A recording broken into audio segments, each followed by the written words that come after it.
بسم اللہ الرحمن الرحیم۔ آج کا جو ہمارا ٹاپک ہے وہ ہے پالیسی آف اپیزمنٹ، کیونکہ ہم وہ ایرا ڈسکس کر رہے ہیں جو فرسٹ ورلڈ وار کے بعد کا ہے اور سیکنڈ ورلڈ وار سے پہلے کا ہے۔ تو اس دوران جو ڈیولپمنٹس ہوئیں جو کہ ریزن بنتی ہیں سیکنڈ ورلڈ وار کی، ہم انہی کو ڈسکس کر رہے ہیں۔ اب یہاں پہ ایک ٹاپک ہے پالیسی آف اپیزمنٹ۔ ٹاپک شروع کرنے سے پہلے میں آپ کا کانٹیکٹ نمبر شیئر کرتا ہوں 0300 446 4454۔ دوبارہ ریپیٹ کر دیتا ہوں 0300 446 4454۔ تو آپ سے شیئر کرنے کا پرپز یہ کہ کوئی کمی بیشی ہے تو آپ مجھ سے ڈسکس کریں، کہیں پہ آپ لوگوں کو کوئی ایشو آتا ہے اس ٹاپک کے ریلیٹڈ، اس لیکچر کے ریلیٹڈ، اس پورے سلیبس کے ریلیٹڈ، سی ایس ایس کے، پی ایم ایس کے، تمام کے، تو آپ مجھ سے کانٹیکٹ کر سکتے ہیں۔ ریزنز آف اپیزمنٹ دیکھتے ہیں۔ پالیسی آف اپیزمنٹ کیا ہے؟ بیسیکلی جب ہٹلر کو رائز آتا ہے نازیزم جرمنی کے اندر، اٹلی میں موسولینی کو رائز آتا ہے، تو اب یہ لوگ ریئل پولیٹکس کرتے ہیں، ایکسپینڈ اپنی آئیڈیالوجی کو پروموٹ کرتے ہیں، جو ان کا ایجنڈا تھا اس کو پروموٹ کرتے ہیں۔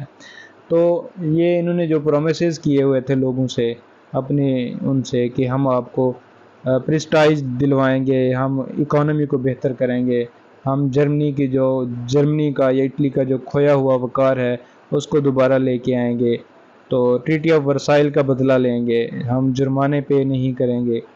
تو وہ ساری چیزیں اب انہوں نے ان کو اس کی جو ریئل شیپ ہے وہ دینا سٹارٹ کی۔ تو انہوں نے جو ٹیریٹریز ان سے چھینی گئی تھیں ان کو دوبارہ انیکس کرنا شروع کیا۔ تو اس ٹائم پیریڈ کو کہتے ہیں policy of appeasement.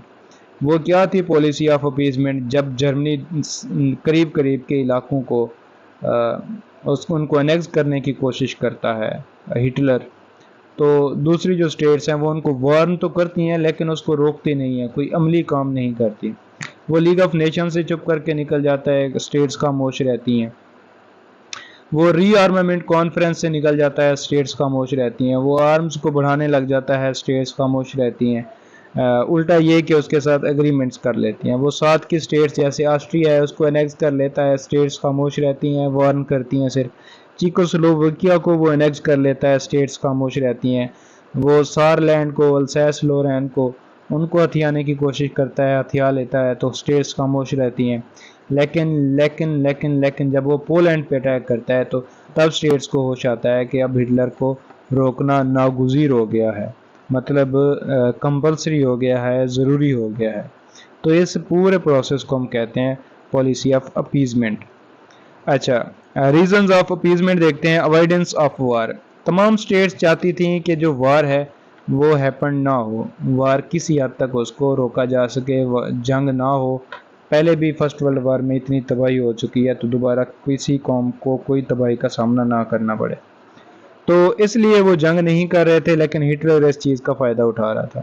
سیمپٹی of for German claims. German people جو کہتے تھے کہ ہمیں ہیوملیشن کا سامنا کرنا پڑا، ہماری ٹیریٹریز کو ہتھیا لیا گیا، ہمارے اوپر اتنے بھاری جرمانے لگا دیے گئے، ہماری تذلیل ہوئی، تو وہ ساری چیزیں تھی، وہ سیمپٹی تھی پوری دنیا کے اندر جرمن پیپل کے لیے۔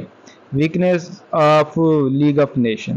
لیگ آف نیشن بذات خود کمزور تھی، یہ بھی ایک ریزن ہے پالیسی آف اپیزمنٹ کی۔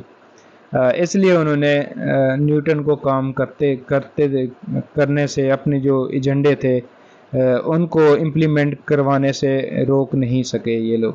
اکانومک ریزنز تھیں کہ ہر جگہ پہ جو اکانومی ہے وہ انڈر پریشر تھی، ریسیشن، اکانومک ریسیشن کا ٹائم پیریڈ چل رہا تھا۔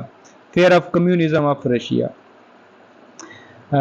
کمیونسٹ رشیا کا ایک فیئر تھا کہ رشیا نہ اٹیک کر دے، اس لیے وہ چاہ رہے تھے کہ ہٹلر کو اگنور کرتے رہیں تاکہ رشیا کو کور اپ کر سکیں۔ Britain's lack of military preparation. Britain جو تھا انہوں نے، حالانکہ جرمنی اس وقت پورا پریپیئرڈ تھا، 1933 سے آن ورڈ جرمنی نے اپنے آپ کو مضبوط سے مضبوط تر کیے رکھا، لیکن برٹن نے اپنی تیاری نہیں کی تھی۔ تو یہ بھی ایک ریزن تھی کہ وہ جرمنی کو ٹائم دے رہے تھے، سپیس دے رہے تھے، وارن کر رہے تھے، لیکن جنگ میں نہیں آ رہے تھے، عملی طور پہ پریکٹیکلی اس کو روک نہیں رہے تھے۔ اچھا، ہٹلر پاپولیرٹی۔ ہٹلر کی پاپولیرٹی اتنی زیادہ تھی with in the state and beyond the borders. تو اتنی تھی کہ اس کی مخالفت کرتے ہوئے ہچکچا رہے تھے پولیٹیشینز، یا پوری دنیا ہچکچا رہی تھی، پورا یورپ ہچکچا رہا تھا۔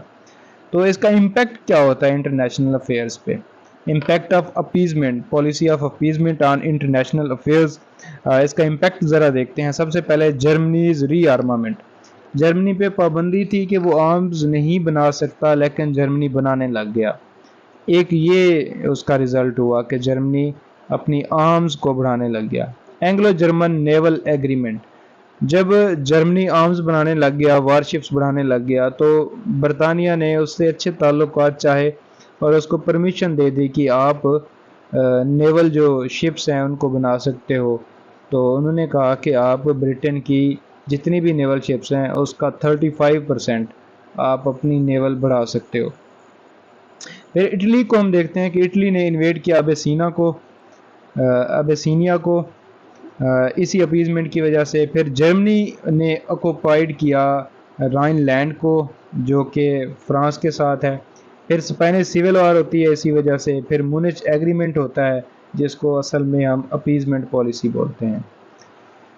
آگے ونسٹن چرچل ہیں، ان کی ایک کوٹیشن ہے، N اپیزر is one who feeds a crocodile hoping it will eat him last۔ یہ کوٹیشن ہے۔ ریزلٹ آف اپیزمنٹ ہم دیکھتے ہیں کہ وہ ہر ٹیریٹری کو انیکس کرنے لگ جاتا ہے۔ ہٹلر ساتھ آسٹریا پورے کو انیکس کر لیتا ہے، وہ چیکو سلوویکیا کو انیکس کر لیتا ہے، وہ رائن لینڈ کو انیکس کر لیتا ہے، ٹھیک ہے نا۔ اس کے علاوہ وہ پولینڈ پہ وہ کر لیتا ہے، اس کو انویڈ کر دیتا ہے۔ تو اس کے بعد سیکنڈ ورلڈ وار سٹارٹ ہوتی ہے۔ ور دا اپیزرز ٹو بلیم، اپیزرز کو ہم کسی حد تک بلیم کر سکتے ہیں۔ ور ہٹلر ٹو بلیم، یس ہم ہٹلر کو بھی بلیم کر سکتے ہیں، دونوں اس چیز میں گناہ گار ہیں۔ تو یہ ہمارا ٹاپک تھا پالیسی آف اپیزمنٹ کا۔ تو یہاں پہ ہمارا یہ ٹاپک اینڈ ہوتا ہے۔ اگلا جو ہمارا ٹاپک ہے اس کو ہم نیکسٹ لیکچر میں انشاءاللہ کریں گے۔ تب تک کے لیے اللہ حافظ، اپنا خیال رکھیے گا۔